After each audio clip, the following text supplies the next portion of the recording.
তিন দফা দাবি নিয়ে প্রাথমিক বিদ্যালয়ের শিক্ষকেরা সারা বাংলাদেশ থেকে এসে এই কেন্দ্রীয় শহীদ মিনার যেটি আছে তার সামনে অবস্থান নিয়েছে। এখানকার যারা শিক্ষক আছে তাদের সাথে আমরা কথা বলেছিলাম, তারা যেমনটি জানিয়েছিল যে তিন দফা দাবি বাস্তবায়নের জন্য সারা বাংলাদেশ থেকে প্রাথমিক বিদ্যালয়ের শিক্ষকেরা এই কেন্দ্রীয় শহীদ মিনারে অবস্থান নিয়েছিল। গতকালকে কিন্তু তাদের প্রথম সমাবেশ ছিল, সেই সমাবেশকে কেন্দ্র করে বিকাল 3টার সময় শাহবাগে যে যাওয়ার চেষ্টা করেছিল, তারা শাহবাগে অবস্থান নিয়ে কলম সমর্পণ কর্মসূচি পালন করতে গিয়ে পুলিশের সাথে সংঘর্ষে লিপ্ত হয়। পরবর্তী সময় পুলিশ তাদেরকে টিয়ার সেল, লাঠিচার্জ এবং সাউন্ড গ্রেনেড সহ জলকামানের পানি নিক্ষেপ করে ছত্রভঙ্গ করার চেষ্টা করেছে। সেই ঘটনার পরিপ্রেক্ষিতে 200 জন প্রাথমিক বিদ্যালয়ের শিক্ষকেরা আহত হওয়ার ঘটনা জানা যায়। তবে তারা সেই ঘটনাকে কেন্দ্র করে আজকে তারা সারা বাংলাদেশে যে প্রাথমিক বিদ্যালয় আছে সেই বিদ্যালয়গুলোতে যে ক্লাস বর্জন করার পাশাপাশি তারা আজকে বিকাল 3টার সময় মৌন মিছিল ঘোষণা করেছে। বেশ কয়েকটি রাজনৈতিক সংগঠন এরা কিন্তু সমর্থন জানিয়েছে যে প্রাথমিক বিদ্যালয়ের শিক্ষকেরা, আমরা জানি যে প্রাথমিক বিদ্যালয়ের শিক্ষকেরা 3 দফা দাবির কথা যে দাবির কথা বলছে, এবার সরাসরি শিক্ষকের সাথে জানার চেষ্টা করবো কি দাবি নিয়ে আপনারা এই কেন্দ্রীয় শহীদ মিনারে অবস্থান নিয়েছেন। আমাদের 3 দফা দাবি শিক্ষকদের শতভাগ পদোন্নতি, 10ম গ্রেড বাস্তবায়ন এবং যতক্ষণ পর্যন্ত আমাদের এই দাবিগুলো বাস্তবায়ন না ঘটবে আমরা এই শহীদ মিনার ত্যাগ করব না। ডু অর ডাই, এটা আমাদের জন্য একটা চ্যালেঞ্জ হয়ে দাঁড়িয়েছে। আমরা অনেক মানবতার জীবন কাটাচ্ছি, আমাদের সন্তানদেরকে সঠিকভাবে লেখাপড়া করতে পারতেছি না, দিন আনি দিন খায়, আমরা এরকম একটা পরিবেশে আছি। সুতরাং আমাদের বর্তমান প্রধান উপদেষ্টা যিনি শান্তিতে নোবেল পেয়েছেন, ওনার কাছে আমাদের আকুল আবেদন আমাদের শিক্ষকদের দাবি মেনে নিয়ে আজকের মধ্যে আমাদের এই 3 দফা দাবি বাস্তবায়নের প্রয়োজনীয় ব্যবস্থা গ্রহণে সচেষ্ট থাকবেন এই প্রত্যাশা করছি। দর্শক, যেমনটি শুনছিলাম এখানকার একজন শিক্ষকের সাথে, আন্দোলনরত প্রাথমিক বিদ্যালয়ের শিক্ষকের সাথে কথা বলছিলাম। তিনি আমাদেরকে যেমনটি বলছিলেন যে দাবি বাস্তবায়ন না হওয়া পর্যন্ত তাদের যে কর্মসূচি সেটি অব্যাহত থাকবে। আমরা একটু জানতে চাই, আপনাদের যে স্যালারি বৈষম্য থেকে শুরু করে 3 দফা দাবির কথা বলছেন, এর কারণে কি কি পারিবারিকভাবে সমস্যার সম্মুখীন হচ্ছে এবং প্রতিবেশী আপনাদেরকে হেয় করছে কিনা সে বিষয়ে আমরা প্রতি মুহূর্তে হেয় প্রতিপন্ন হয়। সেটা শুধু প্রতিবেশী না, নিজের সন্তানদের কাছেও হেয় হয়ে যায়। তাদের চাহিদা আমরা পূরণ করতে পারি না। আমাদের যে সামান্য বেতন স্কেল, তা দিয়ে আমরা একটা পরিবারের 4 জন মানুষকে খাওয়াতে পারি না। সেখানে সন্তানদের লেখাপড়া, চিকিৎসা বা তাদের উন্নত কোথাও লেখাপড়া করার চিন্তা, এটা আমরা স্বপ্নে ভাবতেও পারি না। আমাদের এটা কোনোভাবে কোনো ক্রমে আমরা মেনে নিতে পারি না যে আমরা একই কারিকুলামে থেকে আমরা অনেক, এই যে 10 আর 13 একটা বৈষম্যে, পরীক্ষণ বিদ্যালয়ের টিচারেরা সমমান আমাদের এই যোগ্য, অথচ তারা 10ম গ্রেড পায়, আমরা পাই 13 গ্রেড। আমরা এটা নিরসন চাই।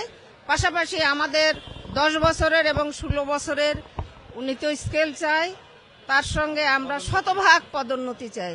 আমরা এই যে আমার বয়স শেষের দিকে, আমার চাকরি আর 2 বছর আছে, আমার কোনো পদোন্নতি হয়নি।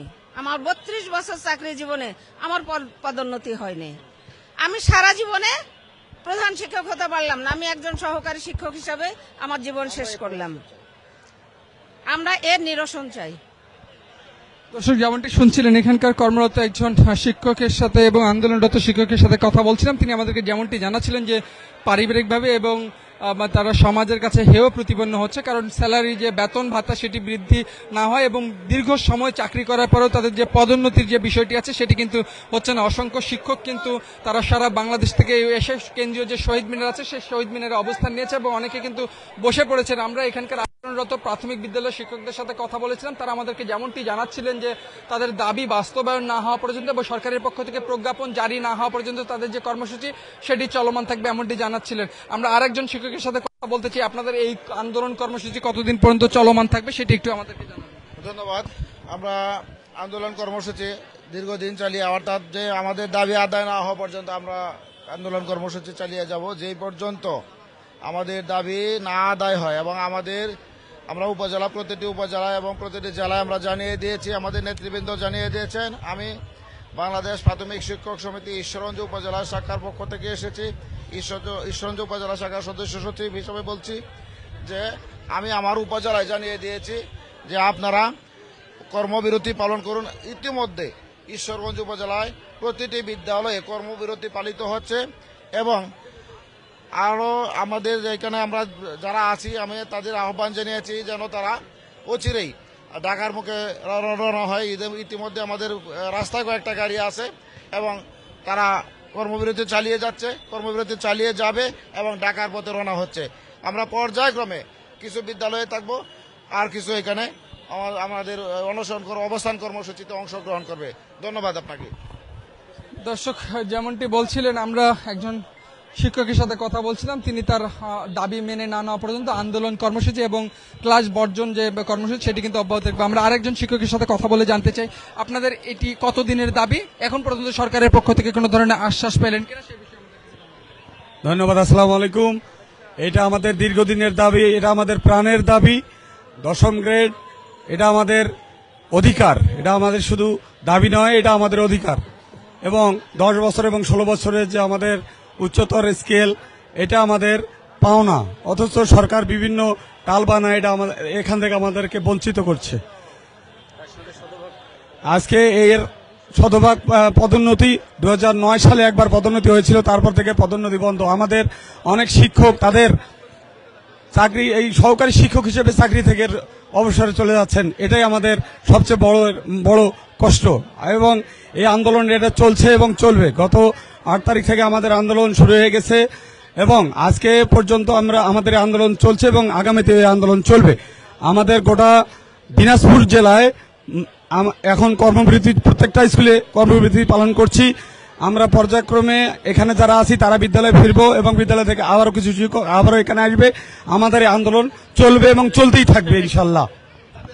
দর্শক, যেমনটি শুনছিলেন, এখানকার প্রাথমিক বিদ্যালয়ের যারা শিক্ষক আছেন তারা কিন্তু 3 দফা দাবি নিয়ে গতকাল থেকে আজ পর্যন্ত অবস্থান কর্মসূচি চলমান রেখেছে এবং তারা বলছে যতক্ষণ পর্যন্ত সরকারের পক্ষ থেকে প্রজ্ঞাপন জারি করা হবে না ঠিক ততদিন পর্যন্ত তাদের যে আন্দোলন কর্মসূচি সেটি চলমান থাকবে। গতকালকে সে পুলিশদের পক্ষ থেকে শিক্ষকদের উপরে যে হামলা করা হয়েছে তার পরিপ্রেক্ষিতে কিন্তু তারা ক্লাস বর্জন যে কর্মসূচি সেটি চলমান রেখেছে এবং সারা বাংলাদেশ থেকে এখন পর্যন্ত অসংখ্য শিক্ষকেরা এই যে কেন্দ্রীয় শহীদ মিনার আছে সেই শহীদ মিনারে আছেন এবং তাদের আন্দোলন কর্মসূচি চলমান থাকবে। দর্শক, এই ছিল আমার কাছ থেকে শিক্ষকদের যে 3 দফা দাবি প্রাথমিক বিদ্যালয় তার সর্বশেষ পরিস্থিতি জানানোর চেষ্টা করছিলাম।